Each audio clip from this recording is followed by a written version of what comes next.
mit Olivier Abraham.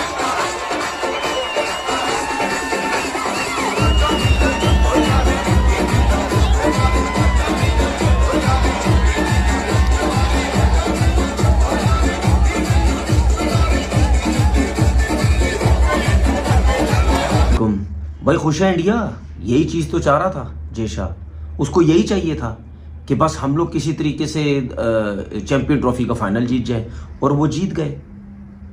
पूरी दुनिया शोर मचा रही थी, हम भी मचा रहे थे, एक ही जगह पे खेल रहे हैं, एक ही जगह पे फायदा हो रहा है। आज पिच भी देख लो, और चिट्टा पिच कर लेते, और फ्लैट कर देते, और ड्राई कर देते, जितना कर सकते थे कर देते, और स्लो कर देते। यार जाहिर सी बात है, ये बीसीसीआई वैसी ड्रामेबाज क्रिकेट बोर्ड है। उसके बाद उनका जो बंदा है जय शाह, वो आईसीसी का चेयरमैन बन गया है, वो हर टाइम वहां बैठा रहता है। ठीक है, तो जाहिर सी बात है उसकी टीम ने जीतना ही है ना फाइनल। ये अभी की बात तो नहीं है ना।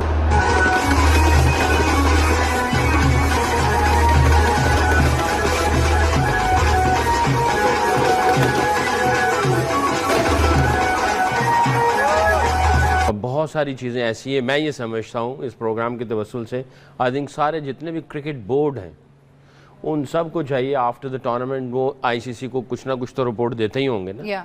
तो उनको रिपोर्ट देनी चाहिए और उनको कहना चाहिए कि क्या आया, ये सारी चीज़ें आपने जो की हैं क्या वो फेयर थी, इक्वालिटी के ऊपर थी, इसके प्रोज एंड कॉन्स क्या हैं, किस तरफ इसके सारे इशारे जा रहे हैं, कौन लाडला है कौन लाडला नहीं है।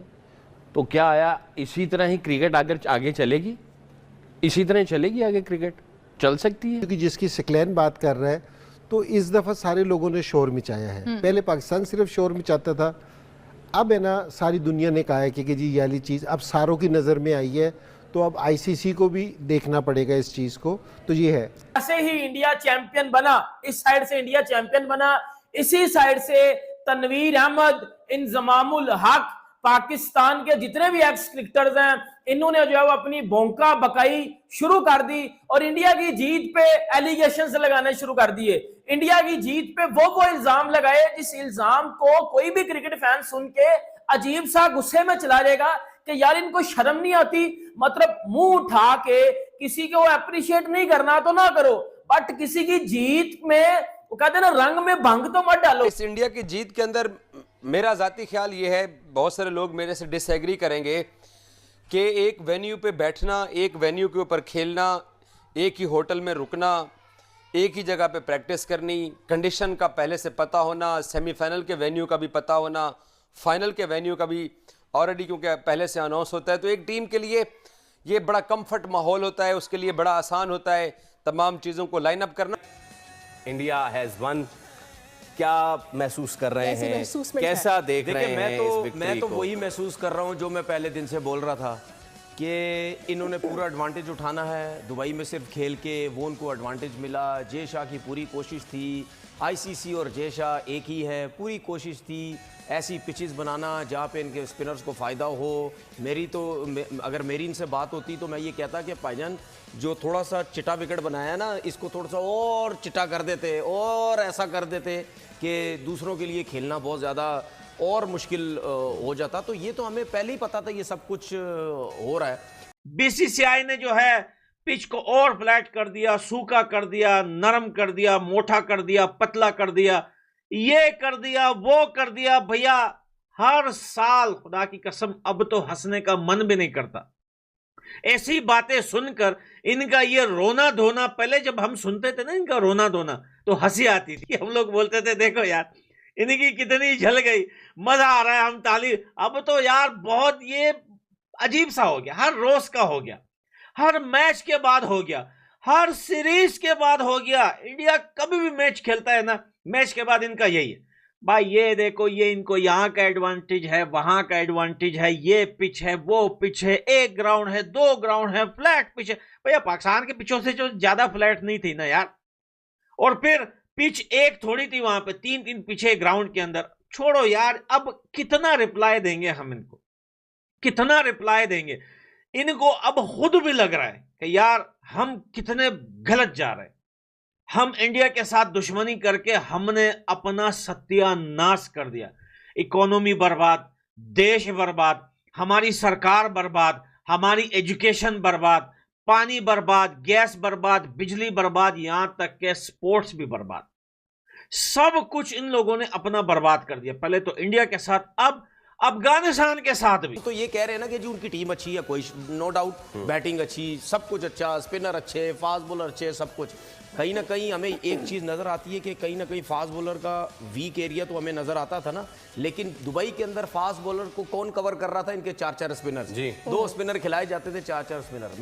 मैंने थोड़े आज स्टैट्स निकलवाए सर, बताएं। पाकिस्तान के अंदर जितने भी मैचेस खेले गए, ज्यादातर कितने रन बन रहे थे? 300 प्लस, 300 प्लस। अब ये इंडिया बांग्लादेश का मैच हुआ, 228 रन बने सिर्फ, ठीक है। चेज कितने पे हुए? 47 ओवर में। उसके बाद इंडिया पाकिस्तान का मैच हुआ, 241 रन बने, चेज कितने में हुए? 43 ओवर में। उसके बाद इंडिया न्यूजीलैंड का मैच हुआ, 249 रन पहली इनिंग में बने और चेज हुए 46 जो है ओवर्स में। ऑस्ट्रेलिया के खिलाफ 264 हुए, चेज हुए 49 ओवर में।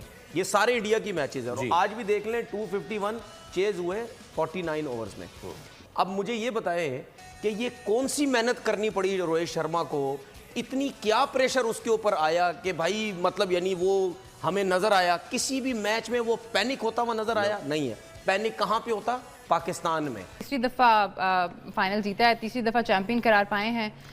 क्रिकेट तो नो डाउट उन्होंने अच्छी खेली है। नहीं, क्रेडिट उनको जाता है और ठीक है, कुछ चीज़ें उनकी फेवर में थी, लेकिन उसके बावजूद भी सारों को हराना, इस तरह जीतना, क्रेडिट तो उनको जाता है, ठीक है ना। और रोहित शर्मा को जाता है क्रेडिट कि जिस तरह की उसने टीम खिलाई भी है और ख़ुद भी खेला है या जिस तरह भी है। हाँ, बाकी अगर कोई चीज़ ऐसी हो रही हो कि जिसकी सिक्लैन बात कर रहा है, तो इस दफ़ा सारे लोगों ने शोर मचाया है। पहले पाकिस्तान सिर्फ शोर मचाता था, अब है ना सारी दुनिया ने कहा है कि जी ये वाली चीज़ अब सारों की नज़र में आई है, तो अब आईसीसी को भी देखना पड़ेगा इस चीज़ को, तो ये है। लेकिन इन सारी चीज़ों के बावजूद भी इंडिया की जो तारीफ़ है, जिस तरह की वो क्रिकेट खेलने, तो ज़रूर करनी चाहिए कि उन्होंने बेशक वो एक ही जगह पे खेल रहे थे, दूसरी टीमों को मुश्किल तो थी, लेकिन बहुत दफ़ा ये होता है कि जी आप अपनी होम सीरीज़ खेल रहे होते, ज़रूरी नहीं है कि आप जीतते हैं। सो आपको अच्छी क्रिकेट खेलनी ही पड़ती है। तो इंडिया ने अच्छी क्रिकेट खेली है, एडवांटेज उनको ज़रूर था, लेकिन ये वाला क्रेडिट भी देना चाहिए कि जी उन्होंने अच्छी क्रिकेट खेली है। मैं ये समझता था कि आज जिस तरह न्यूजीलैंड ने स्टार्ट किया था, अगर वो 281 रन करते तो मेरे ख्याल में थोड़ा सा चैलेंज है ना उनको देते कि जी इंडिया को, क्योंकि इंडिया ने यहाँ जितना भी स्कोर चेज़ किया है ना, वो 250 हाईएस्ट है कि जो उन्होंने चेज़ किया है, क्योंकि जी एक दफ़ा उन्होंने इनके खिलाफ 250 बनाया था और ये चेज़ कर गए, तो ये भी 49 ओवर में किया। तो अगर 280-90 जब इतनी मजबूत टीम के साथ खेल रहे हो, डेफिनेटली न्यूजीलैंड का प्लान यही होगा कि जी आप 280 प्लस रन्स करें। लेकिन जो इंडिया के स्पिनर्स थे, 2 मिस्ट्री स्पिनर, उन्होंने ना बहुत ज़बरदस्त बॉलिंग की। और इंडिया की जो इस जीत में है ना, इस जीत में तो मेरा ये ख्याल है कि उनकी ऑलराउंड परफॉर्मेंस बड़ी ज़बरदस्त थी। अगर बैट्समैनों ने अच्छी परफॉर्मेंस दी है तो साथ बॉलर्स ने भी उतनी परफॉर्मेंस अच्छी दी है।